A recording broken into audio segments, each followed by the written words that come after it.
आप सभी का आपके साथ मैं हूं ममता तिवारी। शुरुआत करते हैं इस बुलेटिन की। सबसे पहले बड़ी और अहम खबर आपको देंगे। सीएम भजनलाल शर्मा का दिल्ली जाने का कार्यक्रम दोपहर 1 बजे जयपुर से दिल्ली के लिए होंगे रवाना। सीएम बनने के बाद भजनलाल शर्मा का पहला दिल्ली दौरा। दिल्ली में वरिष्ठ नेताओं से मुलाकात का है कार्यक्रम और बीजेपी मुख्यालय में केंद्रीय नेतृत्व से करेंगे मुलाकात। मंत्रिमंडल के गठन को लेकर करेंगे मुलाकात। सरकार की कार्य योजनाओं सहित कई मुद्दों पर भी करेंगे चर्चा। तो इस वक्त की एक बड़ी खबर आपको दे रहे हैं। सीएम भजनलाल शर्मा का दिल्ली का दौरा रहने वाला है। मंत्रिमंडल के गठन को लेकर मुलाकात जो है वो केंद्रीय नेतृत्व के साथ सीएम करते हुए नजर आएंगे। सीएम बनने के बाद पहला ये कार्यक्रम जो है उनका दिल्ली का बना है, जहां पर वो प्रधानमंत्री नरेंद्र मोदी से भी मुलाकात करेंगे। और सीएम बनने के बाद भजनलाल शर्मा का ये पहला दिल्ली दौरा जो है रहने वाला है, क्योंकि अभी मंत्रिमंडल का विस्तार नहीं हुआ है। संवाददाता रोशन शर्मा फोन लाइन पर इस वक्त हमारे साथ है। रोशन, जानकारी सामने आ रही है कि आज मुख्यमंत्री दिल्ली जाने वाले हैं, क्या उनका कार्यक्रम है आज का? देखिए, मुख्यमंत्री भजनलाल शर्मा पहली बार मुख्यमंत्री में जयपुर से जाएंगे। करीब 1 बजे स्पेशल प्लेन से जयपुर से दिल्ली के लिए रवाना होंगे, जहां पर करीब 2 लाल शर्मा को दिल्ली पहुंचाए में जो है उन बात होगी दल के को लेकर आए हैं। लेकर जो बीजेपी का जो नेतृत्व है उससे इस बारे में चर्चाएं होती है। संभव तरीके की भी खबरें आ रही है कि जो प्रधानमंत्री नरेंद्र मोदी जो अमित है इन नेताओं से मंत्री भजनलाल है मुलाकात और स्थिति है। साथ ही साथ जिस अभी 2 दिनों में तो मिला एक मामला हो या के खिलाफ इस तरीके के को लेकर और इस क्या कुछ बातचीत पर राजस्थान। ठीक है रोशन, बहुत धन्यवाद आपका तमाम जानकारी देने के लिए।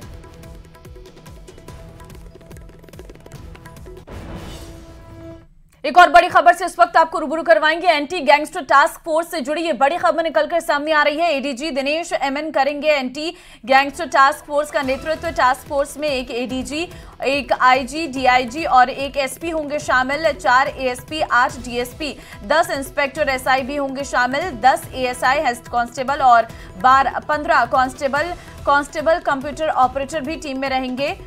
टीम को लेकर डीजीपी उमेश मिश्रा ने आदेश जो है जारी किए हैं।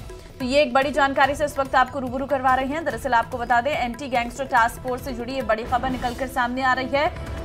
गैंगस्टरों पर शिकंजा कसने के लिए ये नया टीम का गठन किया गया है। एडीजी दिनेश एमएन इसका नेतृत्व करेंगे। टास्क फोर्स में एक एडीजी, एक आईजी, एक डीआईजी जो है शामिल होंगे। एक एसपी, 4 एएसपी, 8 डीएसपी भी शामिल होंगे। 10 inspector SI, 10 ASI, 10 head constable भी इसमें रहेंगे। 15 कांस्टेबल कंप्यूटर ऑपरेटर भी इस टीम में मौजूद रहेंगे। टीम को लेकर डीजीपी उमेश मिश्रा ने आदेश जो है जारी किए हैं। देखिए, पूरा रोड मैप जो है वो तैयार किया गया है।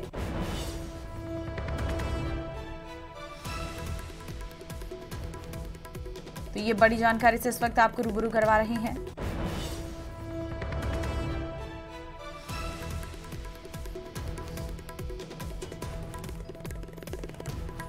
तो एंटी गैंगस्टर टास्क फोर्स का गठन किया गया है, ये एक बड़ी जानकारी है।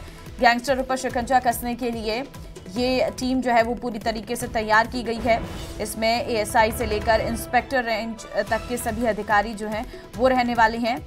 आपको बता दें, ये एक जो बड़ा फैसला है वो लिया गया है। एडीजी दिनेश एमएन करेंगे इस फोर्स का नेतृत्व।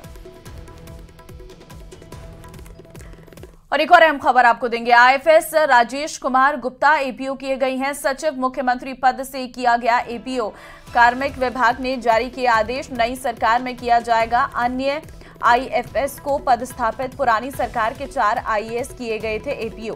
तो ये बड़ी जानकारी से इस वक्त आपको रूबरू करवा रहे हैं। आईएफएस राजेश को भी एपीओ किया गया है। पुरानी सरकार के 4 आईएएस जो हैं वो एपीओ किए गए थे। फिलहाल ये बड़ी जानकारी जो है वो इस वक्त निकलकर सामने आई है।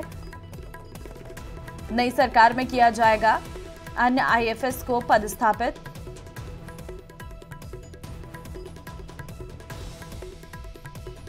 ये बड़ी जानकारी से इस वक्त आपको रूबरू करवा रहे हैं। दरअसल आपको बता दें, क्योंकि अब नई सरकार का गठन हुआ है तो नई सरकार अपने तरीके से नई टीम जो है वो तैयार कर रही है। कल भी 4 IAS जो है पुरानी सरकार के APO किए गए थे और ऐसे में IFS राजेश कुमार का भी इसमें नाम शामिल है। अब उन्हें भी APO किया गया है। IFS राजेश कुमार गुप्ता नई सरकार में किया जाएगा। अन्य IFS को पदस्थापित, और भी ऐसे IFS हो सकते हैं जिन्हें पदस्थापित किया जाएगा। संवाददाता अरबाज फोन लाइन पे इस वक्त हमारे साथ है। अरबाज, देखिए, IFS राजेश कुमार गुप्ता को भी APO किया गया है और भी जानकारी सामने आ रही है कि कई ऐसे IFS हो सकते हैं जिन्हें पदस्थापित किया जा सकता है नई सरकार में। जी बिल्कुल, देखिए, जो मुख्यमंत्री सचिव के पद पर जो IFS कैडेट से लगाए गए थे राजेश गुप्ता, उन्हें APO किया गया। एक रूटीन प्रक्रिया के तहत जैसे नई सरकार गठित हुई तो IFS कैडेट से एक जो सचिव है उन्हें बाकायदा अपॉइंट किया जाएगा और उसके लिए इंतजार कर रहे हैं कि भाई किसे यहाँ पर चुना जाता है, क्योंकि जैसे कि हमने पहले दिन देखा था कि 3 जो अधिकारियों को मुख्यमंत्री कार्यालय में एंट्री मिली थी और 4 को कल एग्जिट किया गया था। तो ऐसे में आज IFS कैडेट से किसे लिया जाता है ये सबकी निगाह बनी रहेगी, क्योंकि आप देखिए कि अभी नए ढांचे का पूरा एक तरह से विस्तार किया जा रहा है। जो प्रशासनिक ढांचा है नई सरकार के हिसाब से जैसा लोगों को पसंद होगा, नए मुख्यमंत्री को पसंद होगा, उसके अकॉर्डिंग कार्मिक विभाग आदेश निकालकर सभी अधिकारियों की तैनाती करने में जुट गया है। जी ठीक है, धन्यवाद अरबाज तमाम जानकारी देने के लिए।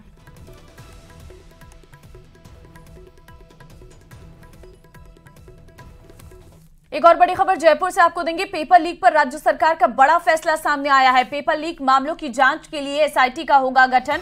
सीएम के निर्देश पर गृह विभाग ने DGP को दिए गठन के आदेश। अति महानिदेशक पुलिस स्तर के अधिकारी के नेतृत्व में होगा गठन। एक स्पेशल इन्वेस्टिगेशन टीम SIT का गठन होगा। टीम हर मामले की गहनता से जांच करेगी, जिससे भविष्य में ऐसे मामलों की रोकथाम हो सकेगी। संगठित अपराध रोकने के लिए बनेगी एंटी गैंगस्टर टास्क फोर्स।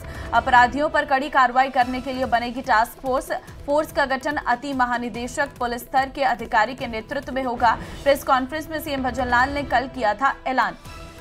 तो ये बड़ी खबर आपको दे रहे हैं। पेपर लीक पर राज्य सरकार का ये बड़ा फैसला यहां पर सामने आया है। संगठित अपराध रोकने के लिए बनेगी anti gangster task force.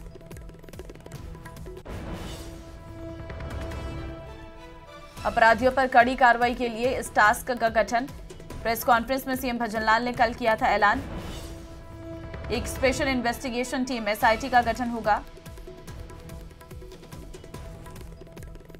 Rajasthan के 4वें मुख्यमंत्री के रूप में भजन लाल शर्मा ने शपथ लेने के बाद एक्टिव मोड में वो नजर आ गई हैं। उन्होंने सबसे पहले मुख्यमंत्री सचिवालय में बड़ा बदलाव किया है। सरकार ने आज पूर्व मुख्यमंत्री अशोक गहलोत के प्रमुख सचिव रहे कुलदीप रांका सहित 4 IAS अधिकारियों को APO कर दिया है।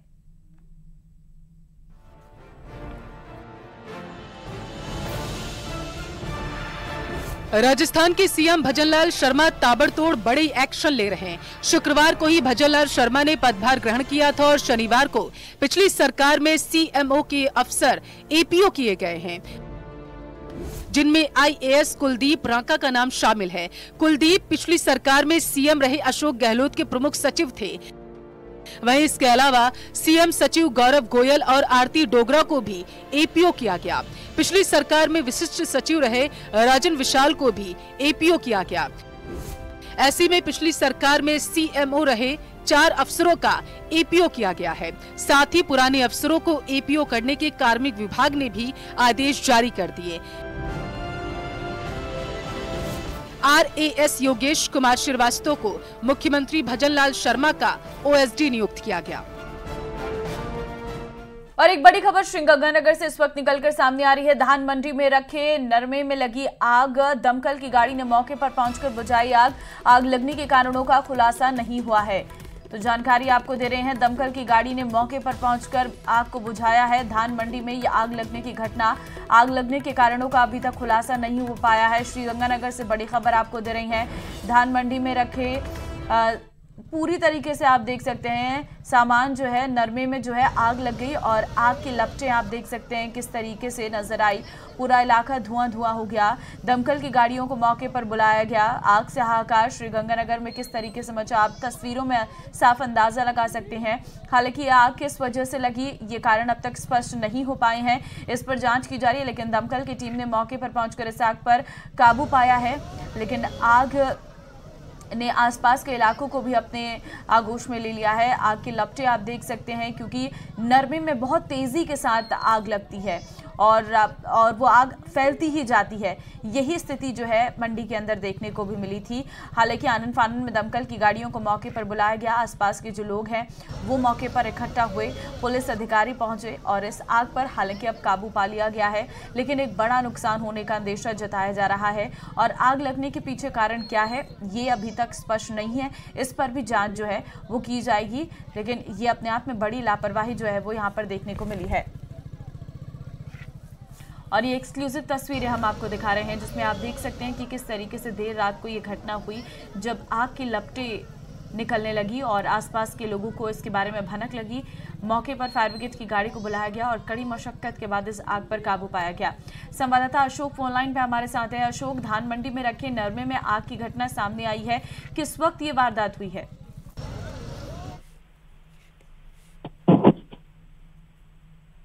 देखिए, श्री गंगानगर के सूरतगढ़ के रामदेव मंदिर स्थित टायर के गोदाम में आग लगने की वजह से लाखों रुपए के नुकसान की संभावना जताई जा रही है। हालांकि आग लगने की असल वजह अभी सामने नहीं आई है, लेकिन जिस तरह से भीषण आग लगी उससे पूरी रात प्रशासनिक अमले के साथ साथ वहां के स्थानीय दमकल, एयरफोर्स की दमकल और सूरतगढ़ थर्मल पावर प्लांट की दमकल, सभी दमकल लगभग 2 से 2:30 बजे तक आग बुझाने की कसमकस में जुटी रही। गनीमत ये रही कि किसी तरह की कोई जनहानि नहीं हुई। हालांकि लाखों रुपए के नुकसान होने की संभावना बेशक जताई जा रही है। साथ ही साथ चूंकि गोदाम के आसपास जो घर बने हुए थे और टायरों के गोदाम में आग लगने की वजह से बहुत भीषण आग थी, तो आसपास के घरों को भी प्रशासन के द्वारा खाली करवा लिया गया ताकि किसी भी तरह की जनहानि को रोका जा सके। जी ठीक है, लेकिन क्या वजह हो सकती है आग लगने की अशोक, कुछ स्पष्ट हो पाया अभी तक?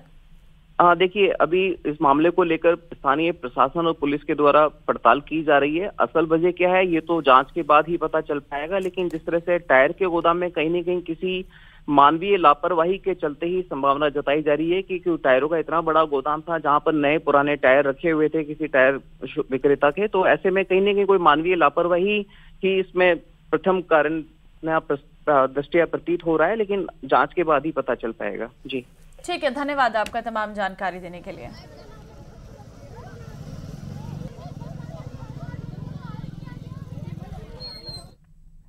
डिप्टी सीएम प्रेमचंद बैरवा ने कांग्रेस पर बड़ा हमला किया है और उन्होंने बेरोजगारी और भ्रष्टाचार के मुद्दे पर तीखे वार किए। उन्होंने कहा कि कांग्रेस ने 5 साल कुर्सी का खेल खेला और कांग्रेस ने अपने विधायकों को भ्रष्टाचार की छूट दी थी। साथ ही उन्होंने कहा कि कांग्रेस ने केंद्र सरकार की योजनाओं को रोका और अब हम उन योजनाओं को अंतिम व्यक्ति तक पहुंचाने का काम करेंगे। हमारी 5 साल का विजन जो कांग्रेस सरकार ने झूठ बोल के इस राजस्थान प्रदेश में आई थी और किसानों को ये कह करके कर्जा माफ करेंगे, बेरोजगारों को कहा था कि हम भत्ता देंगे, लेकिन उनको भत्ता देने के बजाय उनके पेपर लीक हुए और लीक होते तो उनको बेरोजगारी और ज्यादा बेरोजगार बनाया है।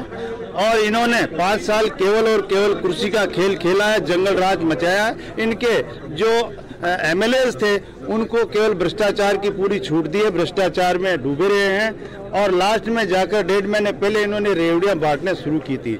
लेकिन अब वो राजस्थान की जनता उस समय समझ चुकी थी कि इन्होंने 5 साल हमारे को ठगा है और ये सोचकर उनको अब बाहर का रास्ता दिखा दी है। राजस्थान में विकसित भारत संकल्प यात्रा का आगाज हो गया है। मोदी का जन जन तक लाभ पहुंचाने का संकल्प लेकर ये यात्रा निकलेगी और लोगों को केंद्र सरकार की योजनाओं से जोड़ेगी। 300 इलेक्ट्रिक वाहन घर गांव तक पहुंचेंगे और संकल्प यात्रा के शुभारंभ में पीएम मोदी वर्चुअल रूप से जुड़े। साथ ही सीएम भजनलाल शर्मा जयपुर से कार्यक्रम में शामिल हुए। क्या है पीएम की संकल्प यात्रा और कैसे होगा लोगों को लाभ, इस रिपोर्ट में समझिए। विकसित भारत, ये सपना पीएम मोदी ने आज से लगभग 9 साल पहले देखा था। अब इस सपने को साकार करने में राजस्थान सरकार भी जुट गई। इसी के तहत विकसित भारत अभियान संकल्प यात्रा का पीएम मोदी ने आगाज कर दिया। महारानी कॉलेज में राज्य स्तरीय कार्यक्रम भी किया गया। इस कार्यक्रम में सीएम भजनलाल शर्मा, दोनों डिप्टी सीएम दिया कुमारी, प्रेमचंद्र बैरवा सहित बीजेपी के वरिष्ठ पदाधिकारी मौजूद रहे। हालांकि पीएम मोदी वर्चुअली इस कार्यक्रम में शामिल हुए। 17,000 करोड़ रुपया गरीब के घर पहुंच चुका है। भारत सरकार की इन योजनाओं का लाभ लोगों को मिल रहा है। मेरा सभी साथियों से आग्रह है कि सरकार की इन पेंशन और बीमा योजनाओं से जुड़कर अपना सुरक्षा कवच जरूर मजबूत करें। वहीं बीजेपी की इस संकल्प यात्रा को सफल बनाने का वादा पीएम से राजस्थान